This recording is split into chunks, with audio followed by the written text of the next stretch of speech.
Thank you so much for being here. Always a pleasure to spend and share time with you in this way. Welcome to our third day, and here we're transforming grief. The energy of grief in its healthy role helps to support dispersion and letting go. So just notice your body, perhaps giving it a gentle scan. And just noticing where things are at for you.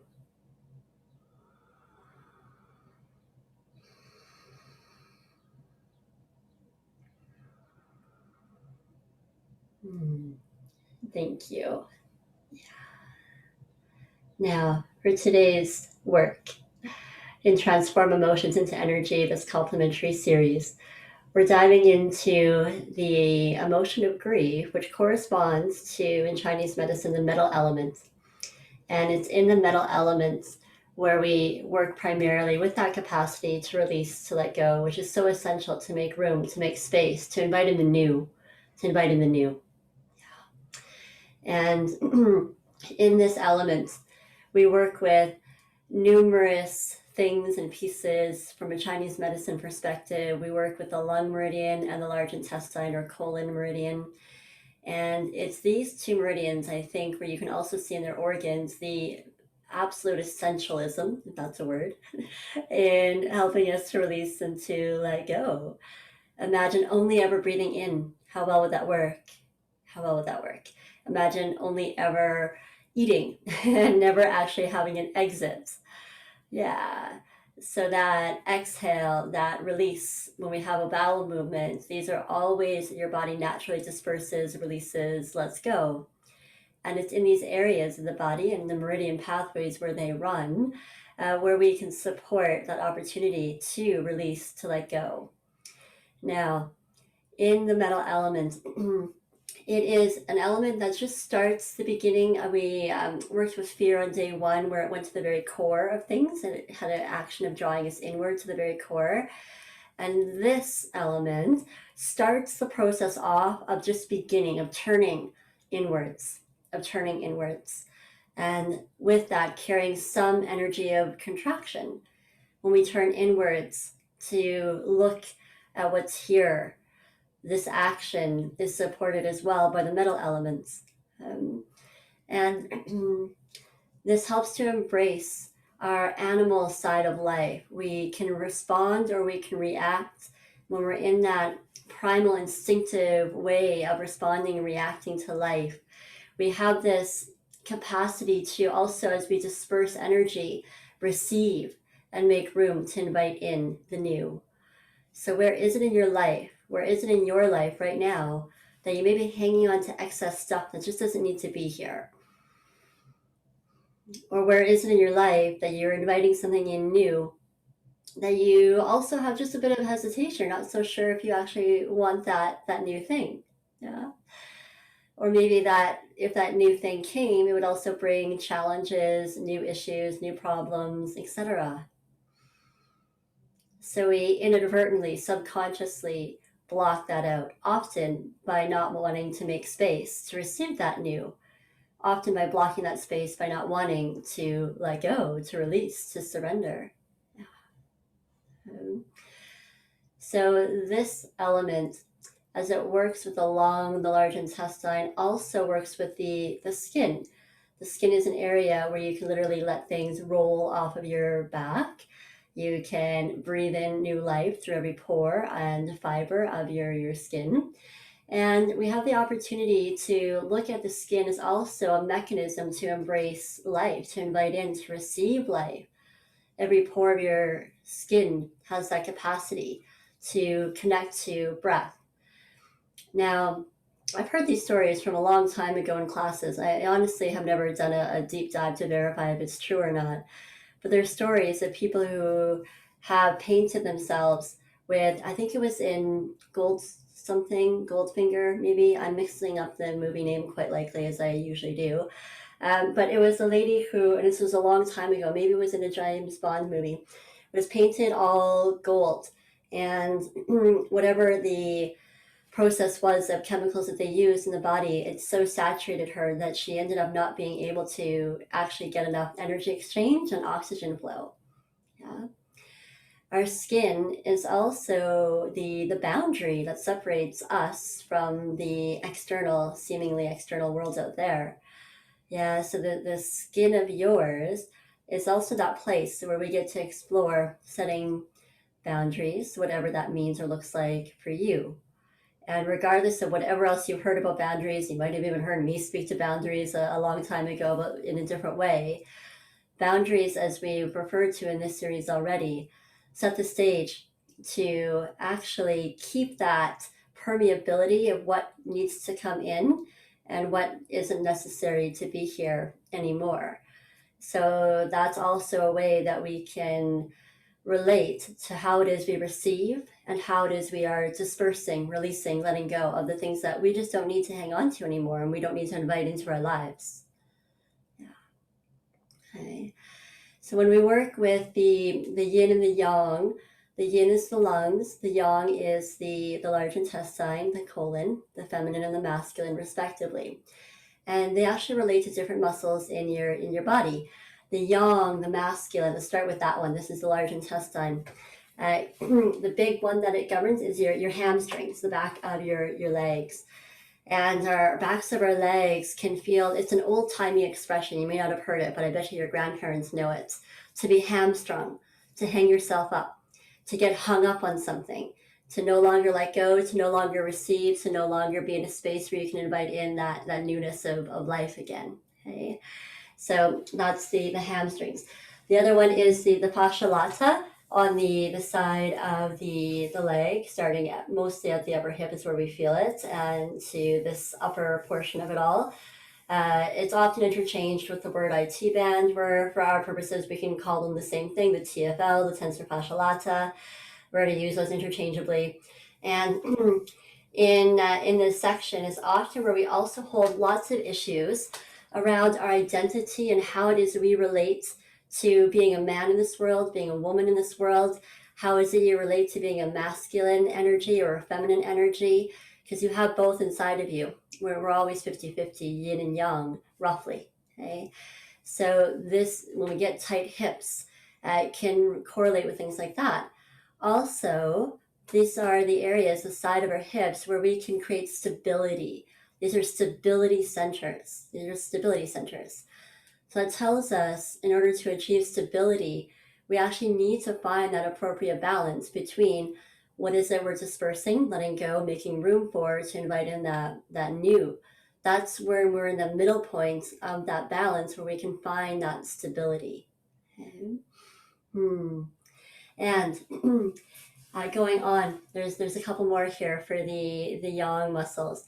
The quadratus, sorry, just one more, and then I'll dive into the yin. The quadratus lumborum is a muscle in the low back. The QL is how it's often referred to. And our QL in that low back is often an area where I see energy flow get blocked because we just don't want to take in this experience in life. And because of that blockage, it actually creates lots of issues around also releasing, letting go. And if we were to look at how hamstrings, fascia lata, QL work together, if you tune into just the backs of your legs, the sides of your hips, and your low back, and you purposefully create just a little bit of tension there, it usually goes with some measure of defiance type of energy. Yeah. This is almost, if we were to include like the locking of the knees with that 2-year-old kind of like, no, I don't want to type of energy. We're right on the edge of defiance meeting willpower issues. Okay. So defiance often is what gets in the way of us letting go and making space to go with that flow of life, whatever it is we're inviting in, whatever it is we're calling in, whatever it is we're making space for. Now, to dive into the lungs, the yin.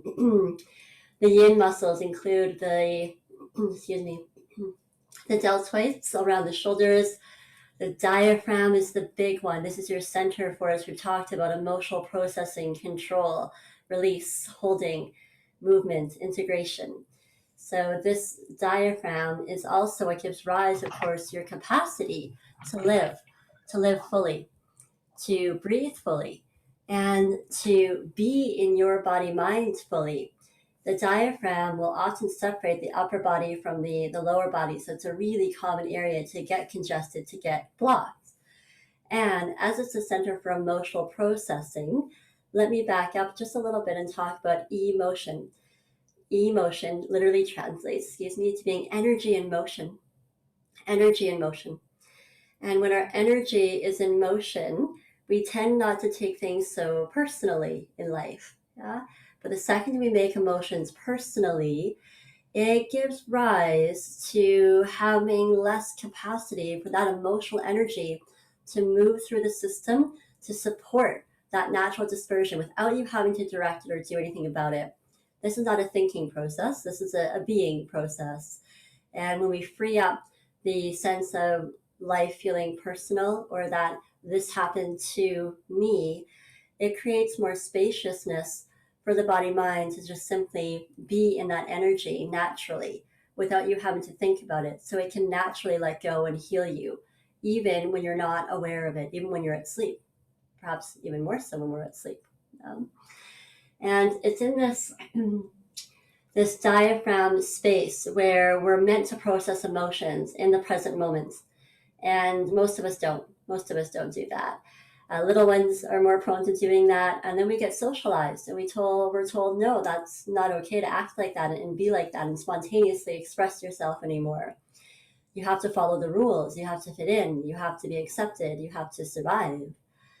All of those issues interplay and create artificial chaos and resistance in the diaphragm, which often sets us up for some very interesting experiences in life. Yeah. And the diaphragm is meant to, as I was saying, process those emotions in the present moment. But what happens if it doesn't do that? If it doesn't process it in the moment, then what ends up happening is that emotion will get stored in a bioenergetically meaningful location, somewhere, for instance, if it's grief energy, along the lung, in the large intestine, Meridian pathways, or in any of those muscles that we're pointing out. And if the body mind hangs on to those for a while, it can start to create rigidity. It can start to feel like we're carrying something heavy that's too heavy for us to have in our lives. It can start to set the stage for symptoms, illness, disease, lack of feeling comfortable inside yourself. Lack of ease is really all dis-ease is. So when we work with the emotions in this new perspective kind of a manner, let's begin to also welcome them perhaps and enjoy them for the energy that they are providing and healing for us at all points in time. In those moments where we take emotions personally, like we feel like this is ours to be angry about, be fearful about, to grieve about, etc., we actually don't allow that energy to do what it's naturally meant to do in our body mind. So metal element can actually help to support releasing that whole pattern. That whole pattern can begin to release here. And we can begin to feel the feelings, to allow them room to maneuver through our system, to release them, to free up this emotional energy, to then continue to heal, to be present with you, to support your vitality, to support your capacity to thrive beyond that survival piece. Okay? Even though the metal element also works with our primal self, it's actually an instinctive process to embrace life. We're not meant to have to think about it or figure it out. We're meant to just have that vitality naturally arise instinctively. So even though metal element is often associated with grief and dispersion, it's also an invitation of life. It's also an invitation to make room, as we've referred to it earlier, as I've referred to it earlier, to receive that life force energy back in.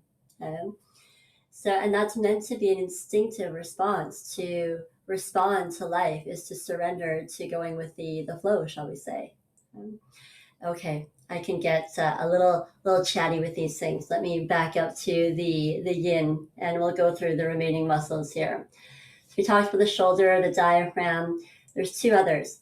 The Coracobrachialis, which is a muscle in the arm that essentially does this motion. It's often, well, when I learned about it in anatomy class in med school, it was referred to as the beer drinking muscle. I'm sure they were making it relatable to university students. So, when you pick up that heavy pint or that heavy water bottle, that glass bottle, and you take that action, that's the coracobrachialis that's supporting that. Okay? And obviously it can be used for other things than drinking, but anytime we make that type of a motion, that's one of the muscles that is the dominant one behind that movement. Serratus anterior is the other one. If you were to reach out and just imagine like you're grabbing a pole beside you, and I'm flashing to a memory of pole dancing classes from a long time ago. If you reach out and you grab that pole beside you and you tighten up your side body, you'll begin to feel the serratus anterior action. Okay? And that's all from, it has a little bit of capacity to be felt a little bit easier while you're grasping that pole if you just start to move that elbow towards your midline. Okay? And you'll feel that there. So that's the serratus anterior, if you're curious. And all of these muscles, the shoulder, the serratus anterior, the diaphragm, the coracobrachialis, all support the emotion of grief. And when all of these muscles in here get really tight and congested with grief, if it gets heavy enough, it actually can start to become so heavy that it occludes the energy, bioenergetically speaking, of the heart. The heart energy field becomes cloudy, becomes heavy. It becomes this capacity to interact with life as if it's just a chore. So the capacity becomes quite small and limited in the expression of your natural life force energy. So as we work with this, know that all of these muscles are here to support this capacity for dispersion.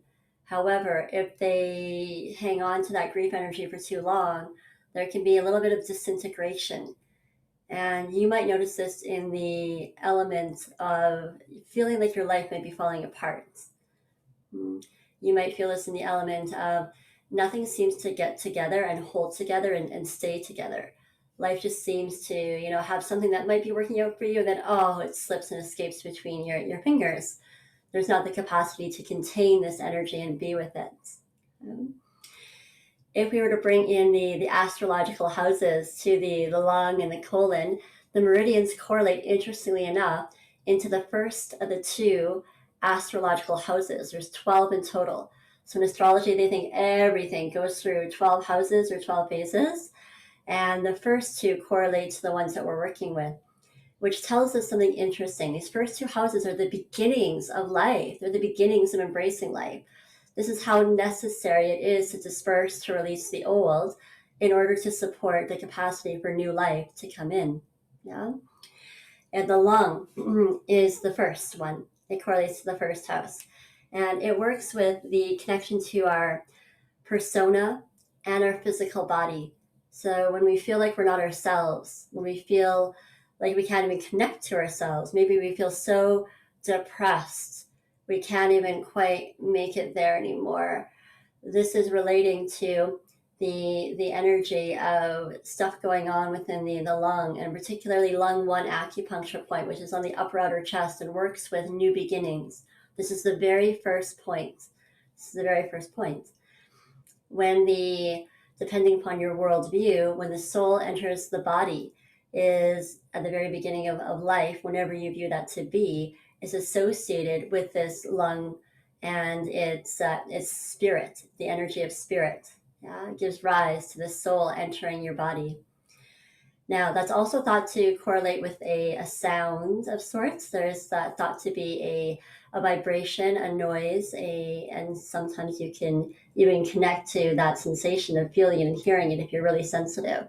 If you are noticing yourself getting pregnant, for instance, or depending upon where you work within your own capacities, like going back into regressing and picking up on those types of energies, or if you're a body talker, you might have noticed on others, but it does correlate with a sound, which is always really interesting. Now, if we were to talk about this in the planetary energies that correlate within this first house, we need to talk about the energy of Mars. Now, Mars brings drive. Mars brings that will to just keep going no matter what. It's egocentric, it's animalistic, it's primal. This correlates to our wild self. Yeah, this correlates to the capacity to embrace wildness inside out again. Yeah. And connecting that to also your humanity. Yeah, this isn't about leaving, discarding humanity behind. It's about injecting and embracing all of your humanness, which also includes that wild self that we all have. There is a lot that we could say about the first house here. I'll leave it with this. The long meridian is responsible for circulating all of your energy, So if we feel stagnant, depressed, down, blah, this can relate to the incapacity for the metal element to let things go, or grief energy blocking that. Or the fact that we've made grief personal, blocking that more so. Okay. Now, in the second house is where we see the large intestine, the colon come in. And it's the colon, the large intestine, the second house, that interestingly enough works with the beginnings of the accumulations of all the different roles and the identities that you carry, all the different roles you're about to play in your life. We start that process of accumulation of all of those pieces of us here in house number 2. Now, it also, interestingly enough, correlates to possessions and belongings and inviting in things of beauty into our lives, because the planetary energy that rules here is Venus, and Venus correlates to feminine harmony, grace, beauty, all the faces of the feminine, whether that be maternal love, the femme fatale, the queen, all the archetypal energies of the feminine correlate here for this, interestingly enough, very young meridian, very young organ, which helps to disperse, release, let go. So it's meant to be an act of beauty. It's meant to be an act of beauty. Now, when we are in the throes of processing grief, we typically don't feel it that way. We typically don't. It can usually feel like just waves beating us, crashing against the rocks over and over and over again. And over time, the waves get smaller and gentler, and then things begin to calm as all the different stages of grief get processed through the body. And it's usually on the other side of that we get the relief, And this is the purpose of grief. This is what grief provides for us. Yeah? The capacity to make room to love again, to be again, to make room to live again. That's why grief is here for you. It's always just been here to support you.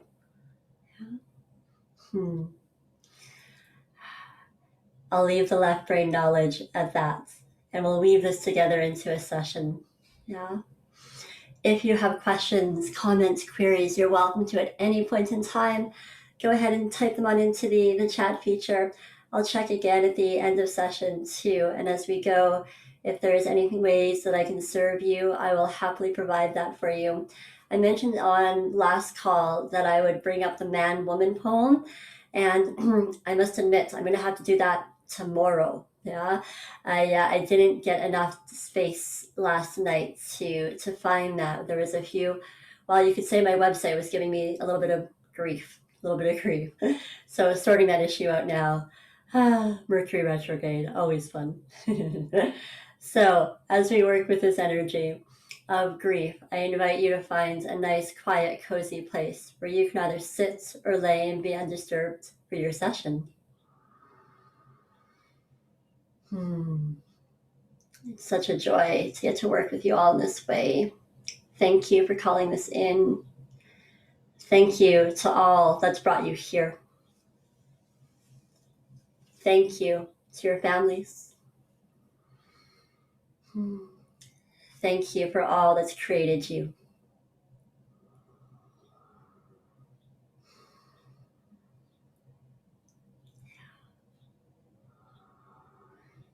And as we begin here, inviting in the breath,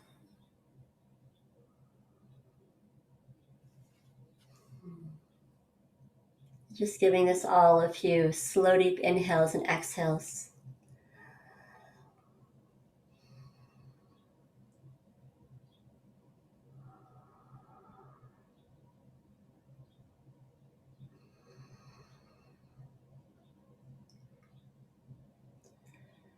Using every breath as an opportunity to release,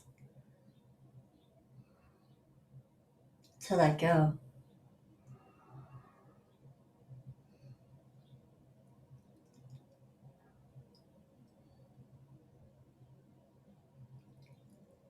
Every exhale, making more space.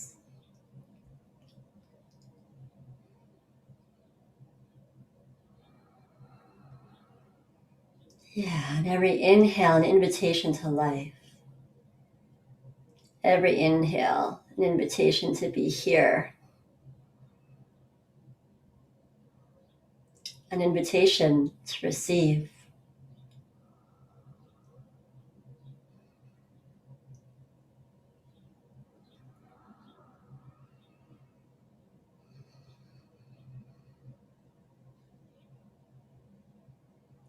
And as you engage this breathing project, inhale, exhale, there's something special about this breath of yours. It's the only functionality in the whole body that you can consciously relate to, govern, allow, direct. That'll simultaneously also continue without you having to do anything about it. It's the only function in the body that does that. There's something special about this breath.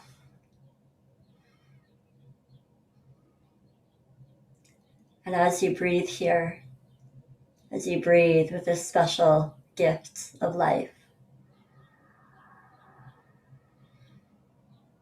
every exhale an opportunity to release even deeper into that cushion below you.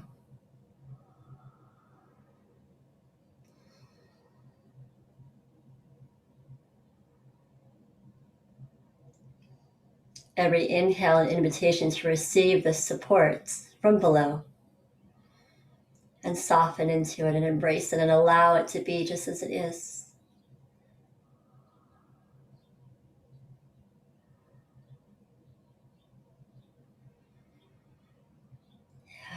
We're starting off, interestingly enough, this session with the permissions. And the words are simply, I don't have to work so hard. I don't have to work so hard anymore. And it's connecting into a series of memories around shortly after you were born, shortly after birth. That capacity to just rest and be. And sometimes when we're first born, we're actually not allowed just to rest and be. We're often poked and prodded and cajoled and moved around and wrapped up and wrapped again and unwrapped and having new things placed in our bodies and jostled around again and again. There can be some restlessness and uncertainty. Some please just let me be energy. So just imagine in this moment right now, that can all go. And you can just rest here as you are.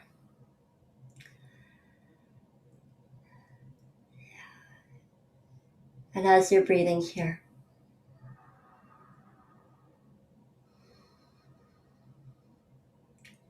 that's connecting all into the entire antenna of consciousness known as your spine, connecting upper and lower vertebrae, moving in one at a time until they meet in the middle, connecting every one of those vertebrae, and allowing you to relax into the energy that is you in this spine of yours without having to effort to stand tall, to be in any way, shape, or form, just allowing this to be as it is.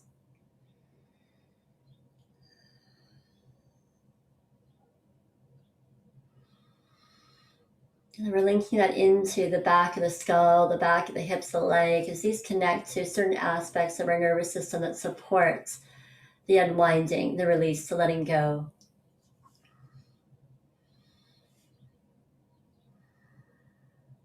Yeah, you've worked hard. You've done your part. You get to just let that go now.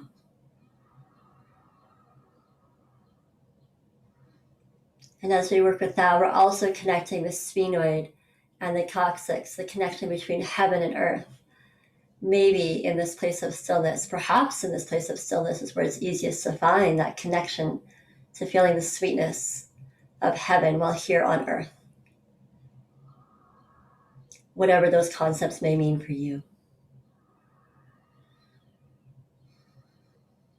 Yeah, and as you do this, we're circulating all the basic healing resources through the spine, through the back of the skull, the back of the pelvis, the sacrum, through to that sphenoid in the center of the skull, through to that tailbone, the coccyx, including blood that carries our passion, nerve our communication, lymph that drains our toxins, gunk, waste, low self-esteem, overthinking, overanalyzing, chi or vitality, consciousness or awareness, right down into all the little guys, the electrons, the protons, the solitons, the neutrons.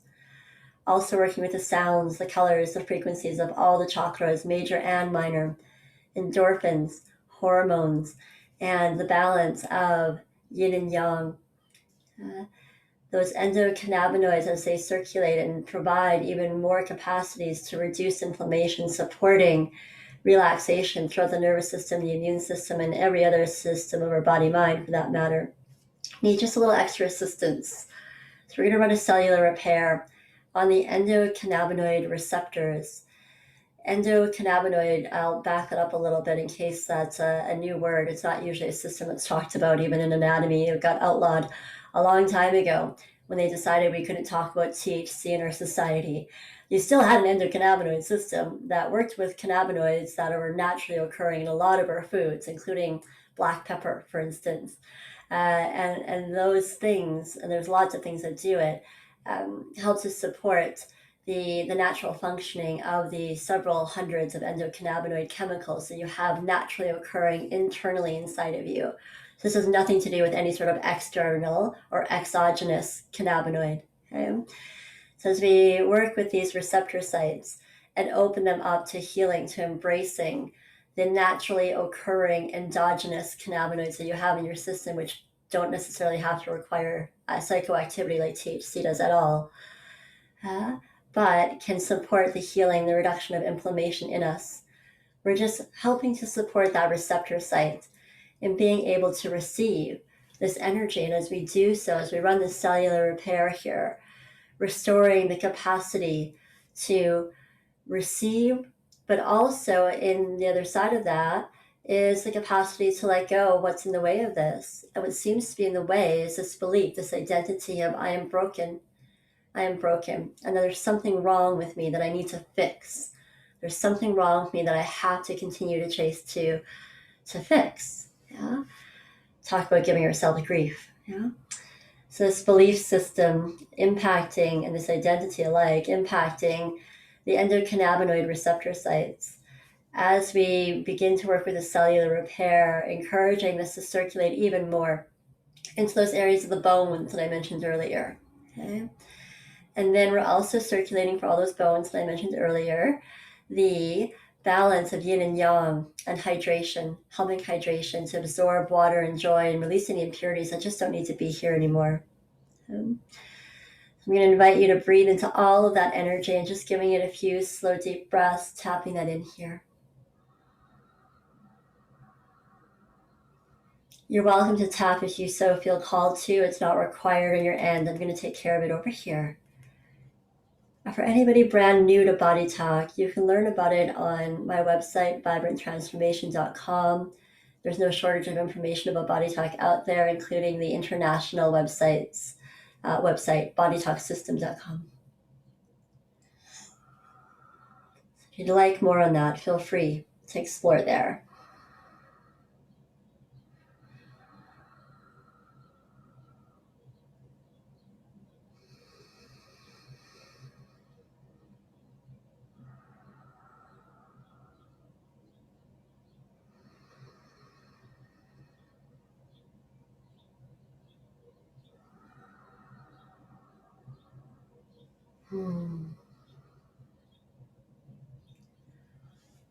Just giving that another slow, deep inhale and exhale, and just letting that gently settle into the system and absorb, allowing yourself to be here as you are now.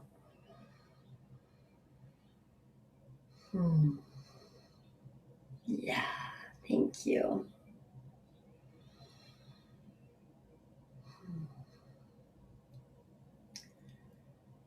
Next up, we're heading into Dad's side of the family lines. We're going back 5 generations. And here we're looking at a particular ancestor that had some issues around, shall we say, embracing life. Because of the feeling of actually being quite like mentally tortured and feeling like if this is all life is, then life is torture.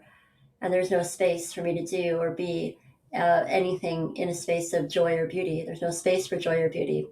Nothing could work well here if I tried. So as we unhook this ancestral mental illness, shall we say, we're also rewiring within your body mind at this energy center of the lungs the capacity to have healthy boundaries. Sometimes with that type of energy, it leads to the feeling of I just have to keep things at bay. I just have to push against life. And it inhibits the capacity just to allow and to support that energy to move through the system as well. So as we work with this and we release that past life energy, we're also bringing in circulation of lymph again, which releases those toxins, gunk, waste, low self-esteem, overthinking, overanalyzing. And we're running that through 2 things. First of all, your kidney meridian, where ancestral energies get stored. I talked about this more so on the first call, releasing that from the spiritual burial ground. Some people think that that's in an acupuncture point. Some people believe that's more in a region of that kidney meridian channel. However you like to think of it is fine. Yeah, we're going to be unhooking that energy from this kidney meridian. Okay. And then we're also healing it at the level of the adrenals, which give us our get up and go, which can sometimes feel like it's gone up and went. Yeah? At the same time as all of this, we're linking into house number 1, where your personality, your persona, your physical body begin to come together. And sometimes it can feel like they're quite separate. Yeah. And we learned on call number 1 that the energy of separation carries some fear in it. Yeah. Anytime there's fear, one of the ways that we can actually help to support movements of that is with the energy of grief. All of these work together. Usually after fear and anger, we're ready to do some certain amount of grieving of things. Yes? Yeah. So this energy of grief helps to allow for that separation to also disperse. And as we release this piece here of separation, of feeling separate between body and mind, and allow these two to come into union together, we're also simultaneously releasing emotions of grief behind this idea of there's something wrong with me. That sneaky concept, that sneaky feeling that sometimes pops up out of nowhere. What the heck is wrong with me? Why is this not working? Why did I do that again to myself? What's wrong with me? Yeah. Or anytime we feel called to fix ourselves, that energy of what's wrong with me may be propelling, may be the driving force. Yeah? What if enthusiasm versus having to motivate yourself out of this place instead could effortlessly arise? Yeah, what if? Huh? So first, let's back up and let's look at this energy of what's wrong with me. If you scan your body, is there a part of your body that most seems to be hanging on to that energy for you? What's wrong with me? Where do you feel that inside of you?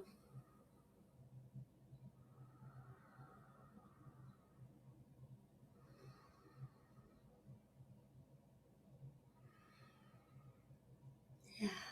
And wherever you touch on that, wherever you land on that is perfect. The spot where I'm feeling it in my body is just to the left of the midline, below the rib cage.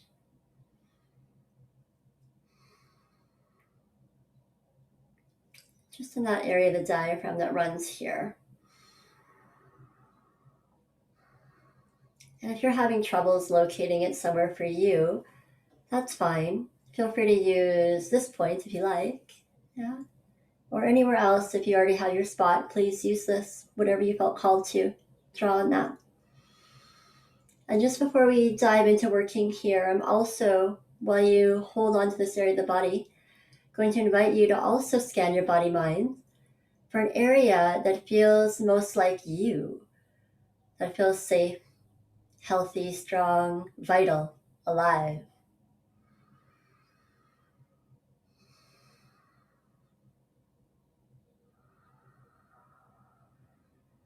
And wherever that might be, I invite you to take a hand to it.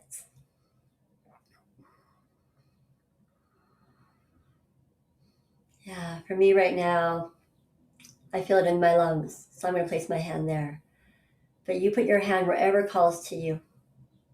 If you're open to playing in this way, and if you're not, you can just hold it in your imagination. That works great too. Yeah. And if you're open to it, placing your attention back in on the what's wrong with me spot. As you breathe into that, giving it 2 or 3 breaths, 2 or 3 breaths.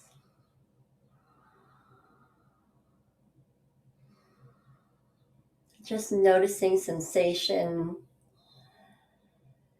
There might be a memory that arises.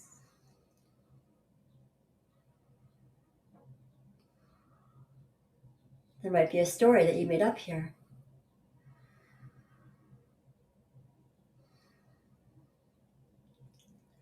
Yeah. And then I'm going to invite you to place your attention back on that area that felt most like you, the area that felt safe and so strong and supportive of you.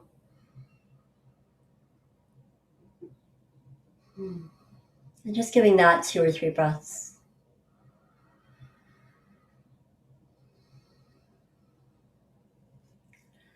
And then coming back to this area of what's wrong with me, touching in on it again for just 2 or 3 breaths. And this time, notice what's different, what's here now. And as you breathe, welcoming this all to be here, just as it is, without the need to push or fix or have it be any other way, just simply allowing it. And then when you feel called to, I invite you to take your attention back to that resource.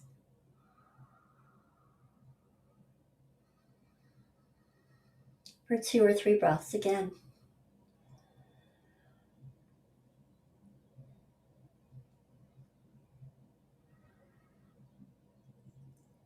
And we're just going to do one more back and forth here. If you feel called to, you can play with this for as long as you like. This is not a body talk thing, by the way. This is another tool. The fancy name for it is pendulation, if you like fancy names. And it's used by numbers of different systems out there. I've trained in a few different ones that utilize it. So coming back to this tenderness of what's wrong with me. And as you do so, noticing what's different here. Perhaps if you feel called to, inviting in the vibration of sound. Near me there's a noise, a tone, a note, a sound. And if you're not sure what's here, if anything, then I invite you to express it externally or just focus on the sound is often enough to tone internally of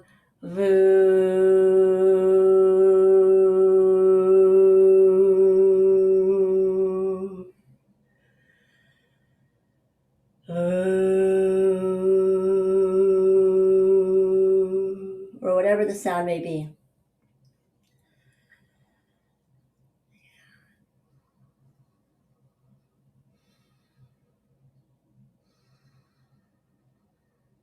And then bringing your attention back to that resource when you feel called to.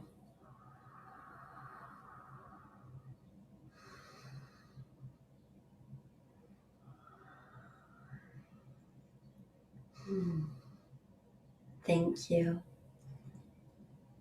And if there's anything that remains around this, there's something wrong with me, we're going to do just a little bit of Sedona method releasing with it as well. So I invite you to welcome it and allow it to be here just as it is.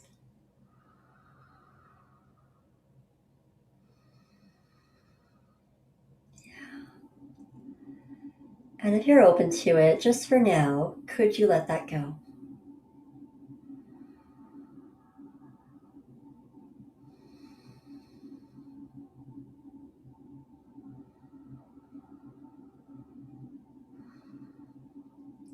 And as best as you can, if you're open to it, would you let that go? Would you let that go just for now? Answering honestly, yes or no, feel free to say it out loud. All answers are welcome here. When would you be willing to let this go?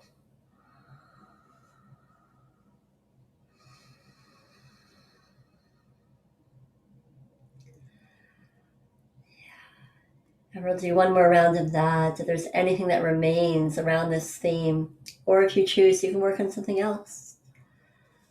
Yeah. What's here for you around this theme of what's wrong with me? And just allowing it to be here, welcoming it, noticing it, observing it. If you feel called to, welcoming it like you would an honored supper guest.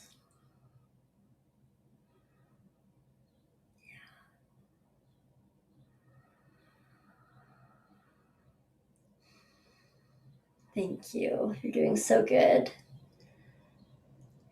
As best as you can, if you're open to it, could you let this go?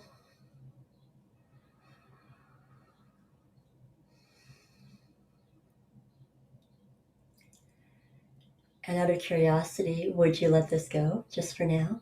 Just for now.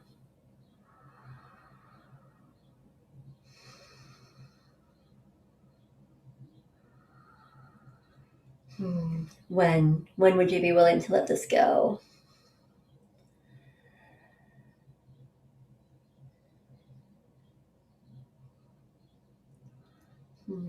Thank you. Just giving that all a few slow, deep breaths. I'm going to tap that work in.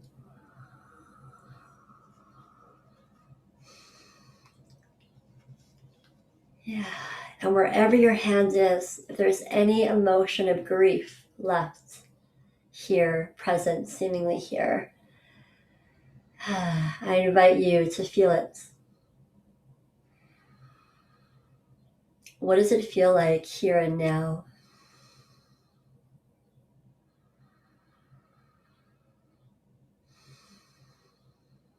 At any point in time, knowing that you can come back to that internal resource that we found earlier.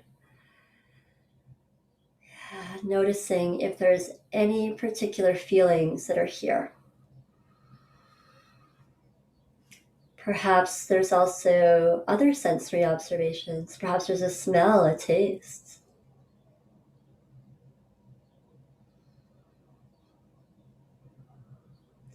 Yeah. A natural smell and taste that I didn't mention earlier, which is why I was chuckling for a moment. I go with a sense of smelling almost like rotten type of smells, like rotting fish or rotting garbage. And the taste to that can carry some certain like pungency to it. My first job as a teenager was cleaning tables at a food court in a mall, and the buildup of garbage, as I can still smell it, reminds me of this a little bit. I also like to think of this smell as, when earth retains a lot of dampness and water, and it's cool and it's not drying, and it just stagnates, and it creates that type of that type of energy that often correlates to this type of smell and taste for me. Whatever you're present to is perfect. However your senses are speaking today is great. If there's a certain image, sound, let me do that one first. If there's a certain sound Maybe it was the sound you made earlier. Maybe it's another sound. Maybe there's a word, a message, a noise, a tone, connecting to the energy of sound that's here. Yeah. And now looking at image. Is there a visual here? Is there by chance a color or a texture?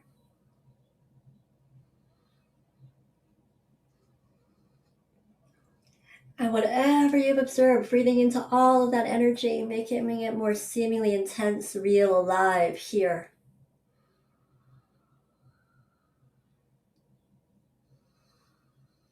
Yeah, and as you breathe into that all, notice how much there is of this energy that's ready to go. Is this like a ping pong ball, a pea? Is it bigger? Is it like a grapefruit? Is it a volleyball, a beach ball? Bigger than that? Whatever the size is, by means of breathing into all the edges and releasing it into your hands. And I've got it here on this end too. As you breathe into that, when it's ready to go, just unhooking it and releasing it from your body. For those of you who like the countdown, in 3, 2, 1. Unhooking, releasing, allowing. The nice thing about grief is it likes to disperse. It tends to go pretty easy.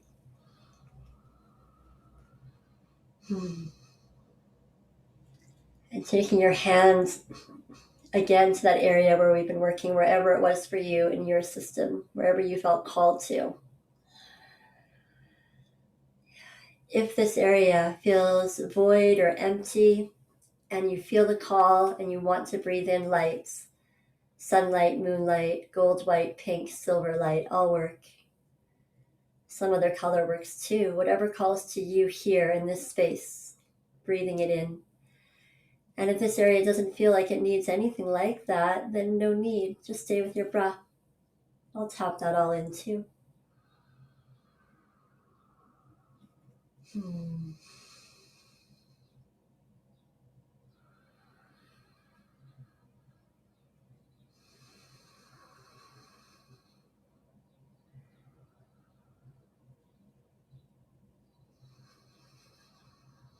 Yeah. And wherever it is you are working, feel free to give that area of your body a little bit of movement, a wiggle woggle, a shake, a shimmy. I used to teach swimming lessons as well to little kids. We called it wiggle your woggles away. So feel free to wiggle your woggles away. And as you do so, connecting to that breath and allowing this all to release, to soften, and see what's here now.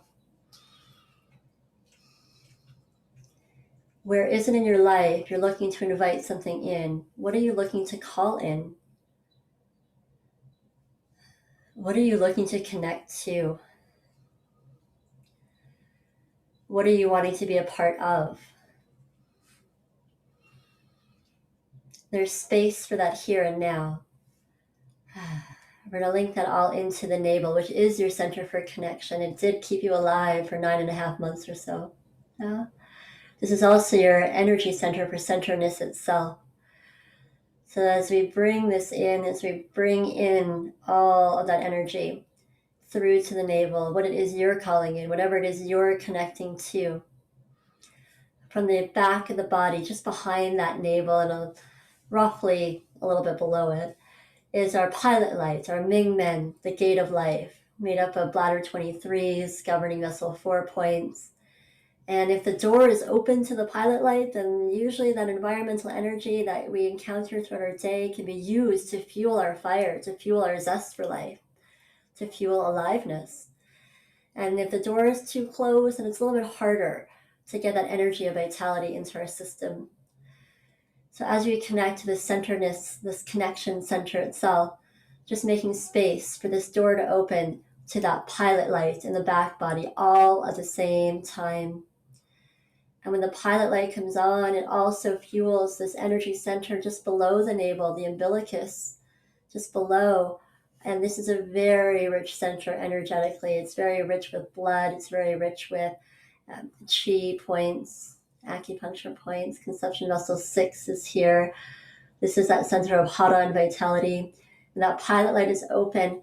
It allows for environmental energy. All that you encounter that's seemingly out there, can be used to fuel your center of vitality for you, and to keep you connected to you and connected to your vitality. As we work with these energy flows and getting them to move and groove, we're linking this all into now house number 2. That's the house where we begin to figure out how it is all these different roles and identities that we play in our life begin to come together. We're bringing in the planetary energy of Venus to support that happening in a way that gives rise to harmony, as well as gives rise to nourishing, to nurturing, gives rise to order, gives rise to the capacity to have heart's desires, to connect to enthusiasm again. Enthusiasm literally translates to being on theos, meaning with the gods. Latin or Greek, I forget. But on theos, literally enthusiasm means to be with the gods, to be with God, universe, spirit, pick your word, creator. And as you breathe into that energy, the second house and Venus helping to smooth out any gaps or areas where there's a little bit of grinding the gears, a little bit of where you're fighting yourself. It's helping to end the struggle that's often between you and yourself, where we're grinding, where things just feel like they're sticky, stagnant, tight. Why can't I get movement there or there, wherever it may be? And then we're linking that into the entire musculoskeletal system to give it synthesis, the capacity to synthesize evenly throughout all of you. And then that's linking from there out to the edges, the perimeter of your body, out to the skin. There's no need to contain or hold back this life force energy that's available here. Now that it's in a state of harmony, it can begin to rise through you and move with ease through you. And you can contain it within you, but it doesn't have to be tightly battened down. You don't have to batten down the hatches here. There can be ease and flow without the having to hold on, direct, control. There can be allowing, there can be allowance. As you gently breathe into that, imagine that the energy of you can rise to meet the edges of your skin. If you feel like you're out of your body, then I invite you to bring that into the edges of your skin. And as you do so, for those of you in particular that feel a little bit out of your body sometimes or disassociate sometimes, taking a hand to the back of the skull and the chin, and imagine you can just push back on the skull just a little bit gently. And then dropping the chin ever so slightly. Now, if you're already excessively tucked, then ignore that direction. Yeah. But if you tend to have this type of a posture with the chin up in the air a little bit, just gently tuck the posture of that chin down. And pushing back in the skull. If you were lying down on something, you can imagine without a pillow that this neck can find straight. It can find alignment here. And in doing so, it invites the energy of you to be contained in the appropriate amount, to be inside of your body, but not locked inside, be able to flow and move out to the edges, this perimeter of the skin.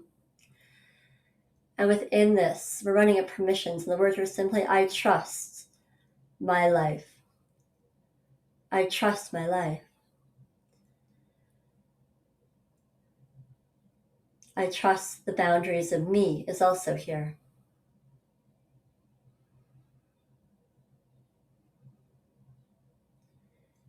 And at the skin, as this energy reaches the skin, releasing the need to have to prove or defend and have it be other than exactly what it is. No need to have to prove yourself, to prove your worth, to prove that you're worthy of acceptance, that you're worthy of love. The capacity just simply to be and allow it to be. And as you make space with the boundaries of your life, also allowing others in to share, to give, to support, to dance with you, because it gives them pleasure to connect with you. And making space for others, because when you know your edges of yourself, others will be able to see them too. And you can express that. They can respond to your edges, to your needs, all without saying a word, although some words at times may be involved. And as this invitation to connect arises in this way, we're linking this new dance of you and the seeming external to also have equanimity or balance or union. We're linking that into the midline of the body. The midline of the body, not in body talk, but in another modality, correlates to the energy of trust.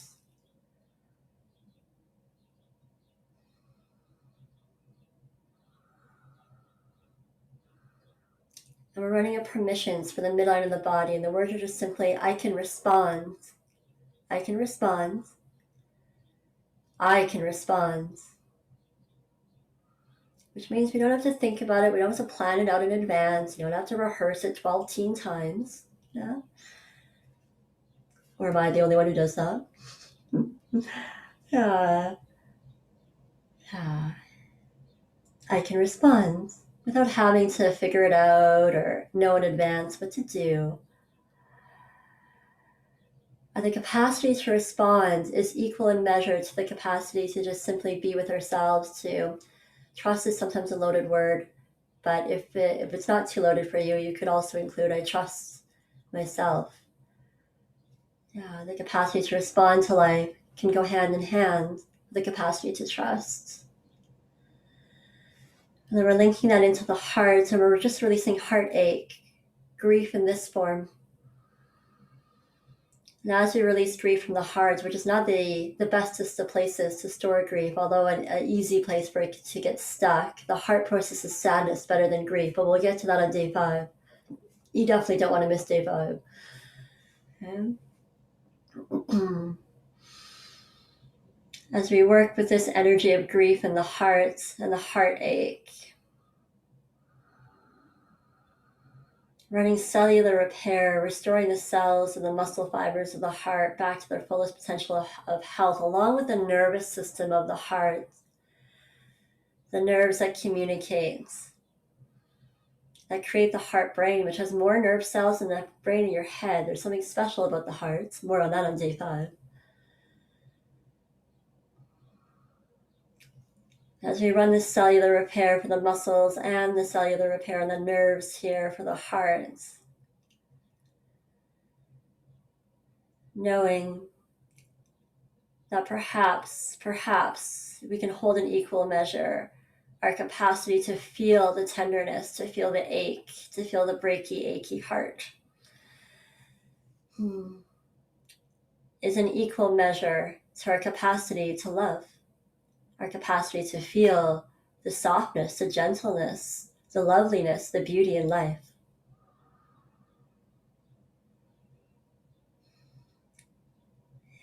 Perhaps that's what grief energy is making room for, helping us to receive the softer side of life.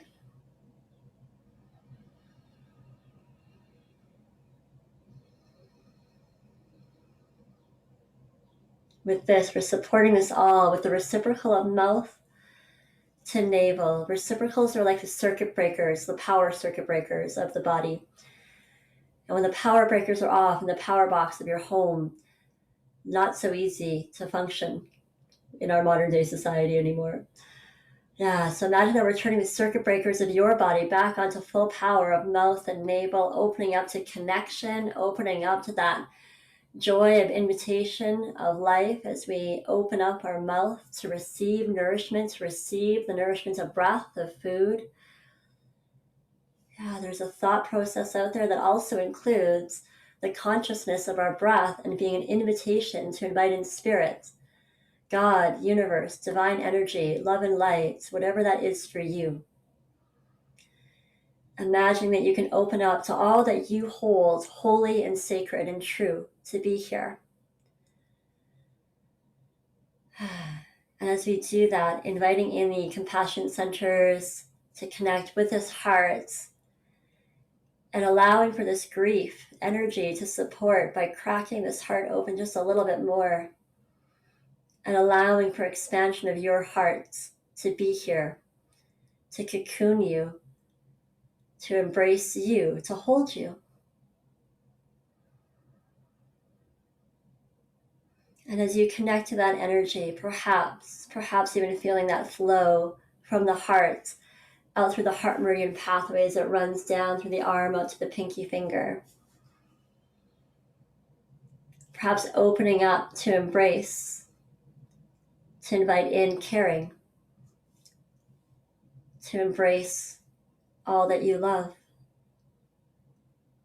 and to hold what you love, to welcome it, to reach out, to invite it in, to be here, to be present with you.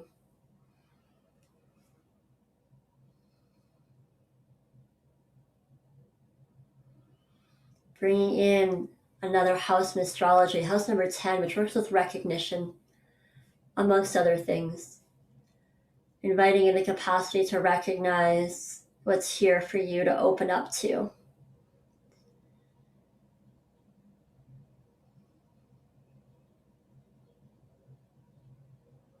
And as you feel into that for you, staying present with your breath, breathing into all of that as if it was a sacred prayer of sorts,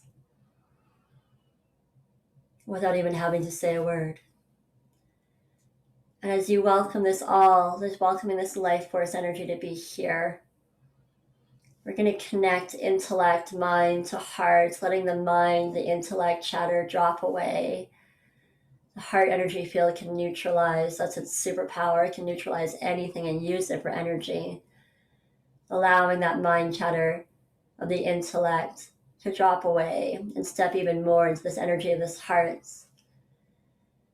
And as you breathe into heart, giving us all a few slow, deep breaths, we're going to tap this out.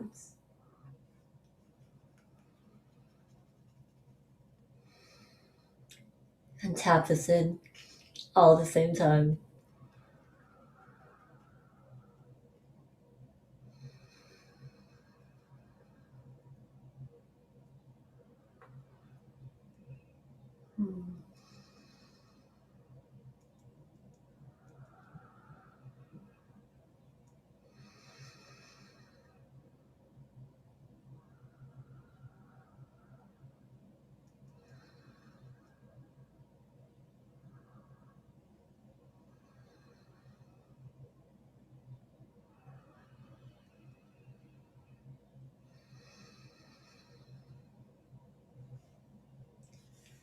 Just giving that another slow, deep breath.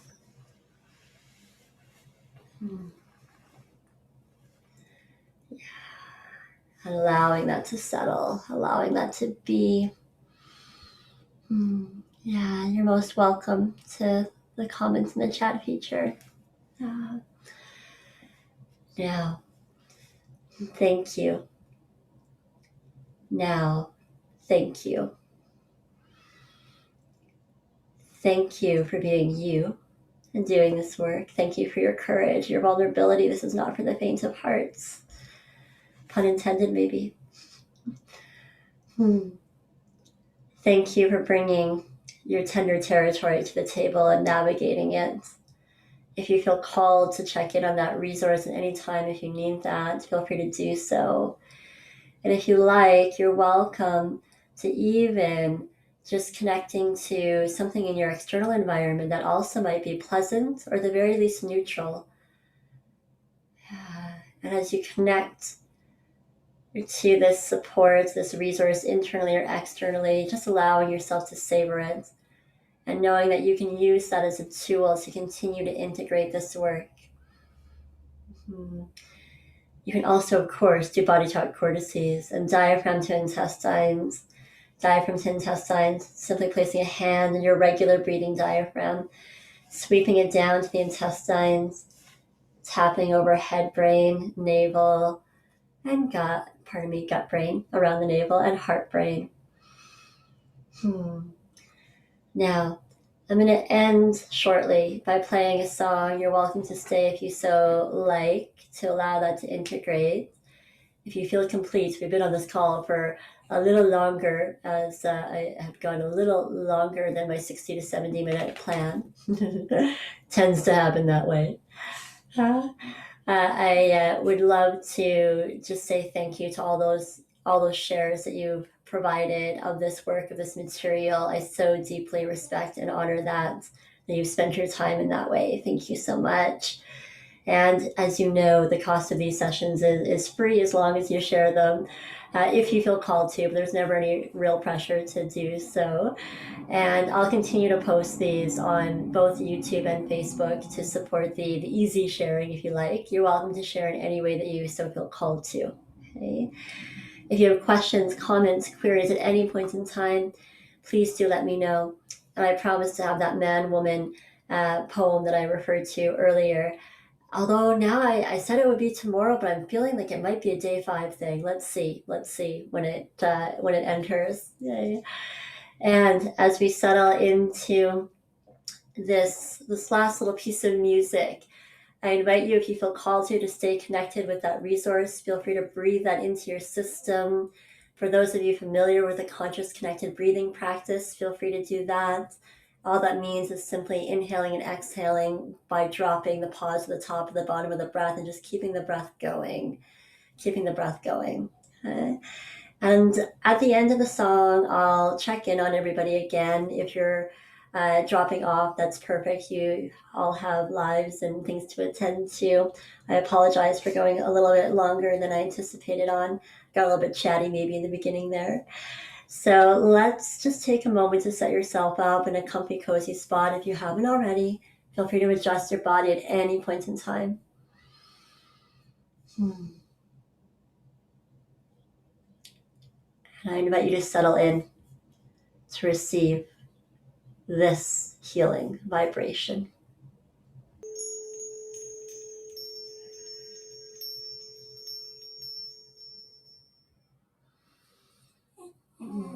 And just giving that all a slow, deep breath, allowing it to be as it is, allowing yourself to be here as you are. And if you're open to it, just welcoming yourself to be here as you are.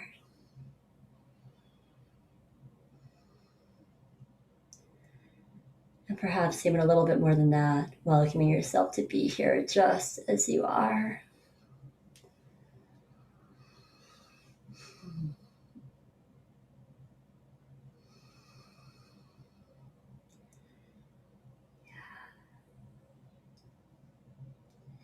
Thank you. I look forward to working with you for our next couple of days. Any questions in the meantime, if you'd like additional support, feel free to let me know. I'm going to stop the recording here.